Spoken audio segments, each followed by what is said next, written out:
Speaker గారికి, deputy speaker గారికి, గౌరవ ముఖ్యమంత్రి గారికి, మంత్రులకు, గౌరవ మంత్రులకు, సభ్యులకు, అధికారులందరూ కూడా నమస్కారం.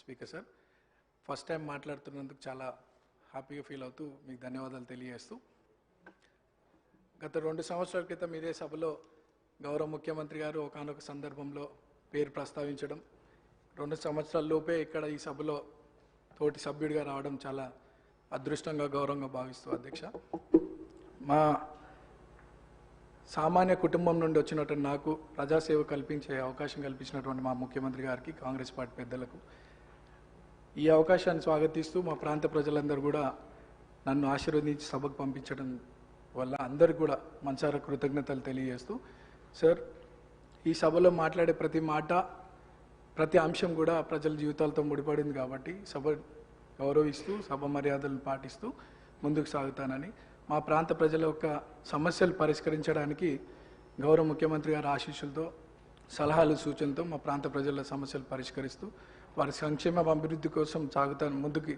అదే నా లక్ష్యంగా పెట్టుకొని ముందుకు సాగుతానని. అట్లానే మా ప్రాంతంలో కృష్ణానగర్ అనే ఒక ఏరియా ఉంది సార్, దాదాపు 30-40 సంవత్సరాల నుండి అక్కడ వర్షాకాలంలో చాలా వర్షం వల్ల చాలా ఇబ్బందులకు గురవుతున్నారు ప్రజలు. మా మంత్రులు అధికారుల దృష్టికి తీసుకెళ్ళినారు, అది పని కొద్దిగా ఆలస్యం అవుతుంది, తొందరగా పూర్తి చేయాలని ఒకటి సభ ద్వారా కోరుకుంటున్నాను. అట్లానే హైటెన్షన్ లైన్స్ మా ప్రాంతంలో ఉండడం వల్ల 10ల సంఖ్యలో ప్రజలు చనిపోయినటువంటి విషయం పూర్వంలో, అది కూడా అధికారుల దృష్టికి తీసుకెళ్ళినారు. అది కూడా అండర్ గ్రౌండ్ కేబులింగ్ ఫాస్ట్గా చేయిస్తే ఆ ప్రాంత ప్రజలు సురక్షితంగా ఉంటారనేది ఒక సందేశం మీ ద్వారా అందిస్తున్నాం అధ్యక్ష. అండ్ చాలామంది పిల్లలు కూడా అక్కడ చదువుకొని 10th తర్వాత ఫైనాన్షియల్ ప్రాబ్లం వల్ల చదువుకోలేని పరిస్థితి. సో అక్కడ ఒక ఇంటర్మీడియట్ అండ్ డిగ్రీ కాలేజ్ కూడా వస్తే బాగుంటుందని ఒక అభిప్రాయం తెలియజేస్తూ నాకు ఈ అవకాశం ఇచ్చినటువంటి మీకు థ్యాంక్స్. సభ్యులు చెప్పిన అంశాలని నోట్ చేసుకోవడం జరిగింది అధ్యక్ష. శ్రీ కేఆర్ నాగరాజు గారు. ధన్యవాదాలు అధ్యక్ష. గత నెల జరిగిన మోంతా తుఫాన్ వల్ల అధ్యక్ష మనందరికీ తెలుసు, కాకతీయుల కట్టిన మహానగరంలో, ఆ నగరంలో కట్టిన గొలుసు చెరువుల ద్వారా వచ్చిన ఆ యొక్క వాటర్ వల్ల చాలా కాలనీలన్నీ కూడా జలమయమైన అధ్యక్ష.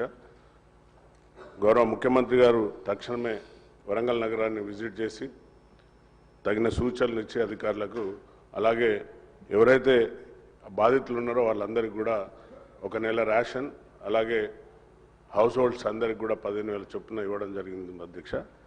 అలాగే మరణించిన వారికి కూడా 5 లక్షలు ఇవ్వడం మేము మా తరఫున, మరి వర్ధనపేట నియోజక తరఫు నుండి కూడా ధన్యవాదాలు తెలుపుతున్నాను అధ్యక్ష. ముఖ్యంగా అక్కడ గోపాల్పూర్ చెరువు అని ఉంటుంది అధ్యక్ష, అది దానివల్ల ఆయకట్టు అంటే అందులో అన్యాక్రాంతం అయిపోయింది ఆ చెరువు అంతా.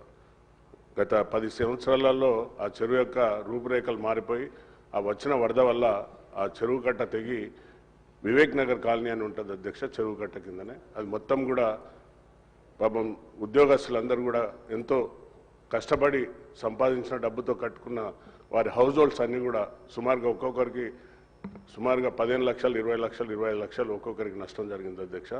కాబట్టి దయచేసి మీ ద్వారా ఇరిగేషన్ మినిస్టర్ గారికి, అలాగే మా యొక్క ముఖ్యమంత్రి గారికి తక్షణమే ఆ గోపాల్పూర్ చెరువును రిట్మెంట్ చేసి శాశ్వత పరిష్కారం చేయాలని కోరుకుంటున్నా అధ్యక్ష. రెండో విషయం, సభ్యుడు మాట్లాడుతూ బాంబులతో పేల్చేస్తున్నారని అసత్య ప్రచారాలు ఇక్కడ కూడా మాట్లాడడం సిగ్గుచేట అధ్యక్ష. దాన్ని వెంటనే తొలగించాలి అధ్యక్ష, రికార్డులోకి వెళ్ళి తొలగించాలి అధ్యక్ష. భాష మంచిగా మాట్లాడమని సభ్యులు చెప్పిన అంశాన్ని నోట్ చేసుకోండి అధ్యక్ష. శ్రీమతి కోవాలక్ష్మి గారు.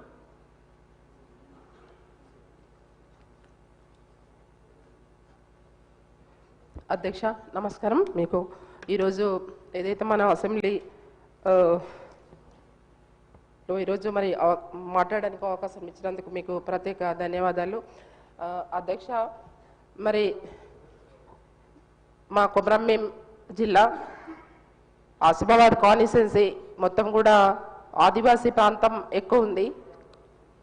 మొత్తం కూడా నా నియోజకవర్గంలో 10 మండలాలు ఉన్నాయి అధ్యక్ష. ఇప్పటి వరకు మరి కాంగ్రెస్ ప్రభుత్వం వచ్చి ఇప్పటి వరకు మరి 2.5 సంవత్సరాలు అయినా కూడా మరి మెయిన్గా రోడ్ సమస్యలు చాలా ఉన్నాయి అధ్యక్ష.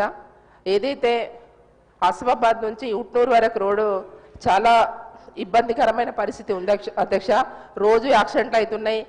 మరి గతంలో కూడా మేము మన ఇన్ఛార్జ్ మంత్రి గారు సీతక్క గారు ఉన్నారు, ఆ రోజు కూడా మేము చెప్పడం జరిగింది. మరి ఆ రోడ్డు పూర్తిగా మరి రిన్యువల్ రీబీటీ చేయాలని కూడా మేము చెప్పడం జరిగింది అధ్యక్ష. కానీ ఇప్పటి వరకు ఆ రోడ్డు గురించి అసలు పట్టించుకోవడం లేదు అధ్యక్ష. మీ ద్వారా మేము కోరేది ఏంటంటే అధ్యక్ష, ఇప్పుడు గాదేగూడ మండలి కూడా మరి అక్కడ కూడా బీటీ రిన్యువల్స్ అధ్యక్ష, ఆర్ఎండ్బి రోడ్స్ కానివ్వండి, తర్వాత మరి ఏదైతే పంచాయతీరాజ్ రోడ్స్ కానివ్వండి, ఇవి కూడా చాలా చెడిపోయి చాలా అధ్వానంగా పరిస్థితిలో ఉన్నాయి అధ్యక్ష. కనీసం అంబులెన్స్ పోయే పరిస్థితులు కూడా లేవు.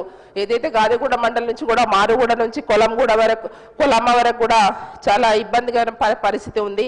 ప్రజలు చాలా ఇబ్బంది